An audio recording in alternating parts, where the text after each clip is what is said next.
Most fans of Doctor Who will at least have thought about doing the marathon, watching every episode of the classic series in order, from an unearthly child right through to survival.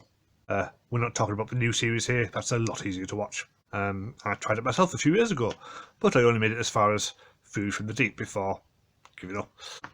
But with very little Doctor Who on TV this year and next, just one special this September, and another next year in November as far as we know. So this would seem an ideal time to get back to it. But it's 2022 now, there's lots of different ways you can watch Doctor Who, so I'll take you through them in this video. Firstly, there are the DVDs. This is just a few of my collection. These were released between 1999 and 2013, which was quite a time to be a fan. Nowadays, of course, you can pick them up quite cheaply second hand. The extras are the main selling point. Every episode has subtitle tracks full of trivia, telling you exactly when each story was filmed and rehearsed. The commentary tracks from all the actors desperately trying to remember what they did 50 years ago.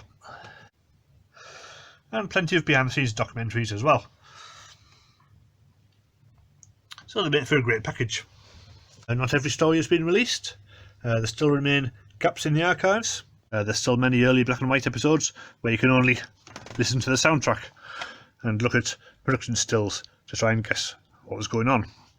Fortunately, some of these missing episodes have been animated for easy viewing. Although the animation quality is variable, it's better than watching the reconstructions. If DVDs are a bit old-fashioned for you, well, the same stories are all being released on Blu-ray in collections such as these.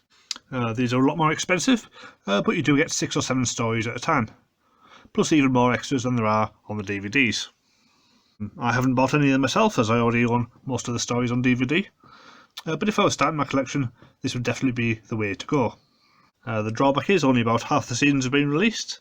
They only bring out 1 or 2 a year, and they still haven't started on the 1960s volumes yet, so you may have to rely on DVDs to fill the gaps. But you may be thinking, hey Grandad, I don't put discs in clunky machines, I'm all about streaming and TikTok.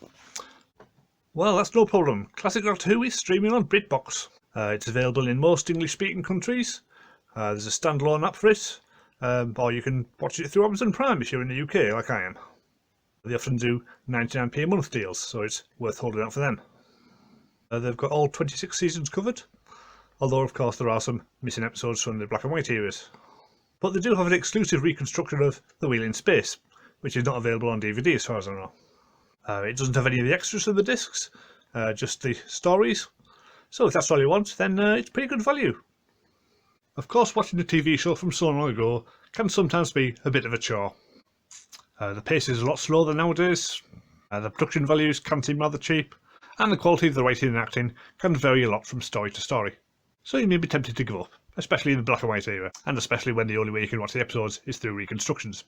And obviously you could just skip ahead to the 1970s, where it's all in full colour and there's lots of stunts and explosions. Actually, I'm quite tempted to do that myself. But remember, it's a marathon, not a sprint. These episodes were only made to be watched at the rate of 1 a week. So stick to watching 1 a day, or 2 at the most, to avoid getting burned out. If you have the stories on disc, then you can always put the subtitled trivia track on to make it more interesting. Or you can listen to the audio commentary and put the closed caption subtitles on, so you can still follow the story. Obviously, if you're streaming, you can do neither of those things.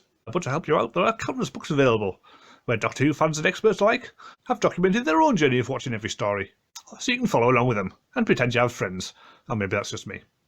There's Adventures with Wife in Space, in which avid Doctor Who fan Neil Perryman somehow persuaded his wife Sue to watch every single episode of the classic series with him. And the results are hysterically funny, kind of like a sci-fi version of Gogglebox. They were all released as books, but they are currently still free on the website, so grab them while you can. For a more expert opinion, you can read Running Through Corridors, in which writer Rob Shearman and Doctor Who uber fan Toby Haydock share their opinions on watching every episode. And they try to find something good to say about every one of them, even the really, really bad ones. The downside is that only the 60s and 70s have been released so far. The 1980s book is still yet to be published. Or if you prefer a story-by-story viewpoint, you can read the TARDIS Ruditorium series by Elizabeth Sandifer. She looks at Doctor Who in the larger socio-political context, and does a deep dive into what every story was trying to accomplish.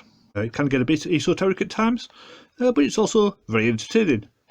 and it certainly kept me entertained for hours, when it was one of the few websites that wasn't blocked by my work's firewall. Like Wife in Space, you can buy the series in book form, or it is available on the website. Well, I hope that's been of some help to somebody. Maybe I'll do another video in a few months to update you on my progress. But next week I'll be talking about some movies. So if you enjoy watching a channel where the content is radically different every week, then please press subscribe.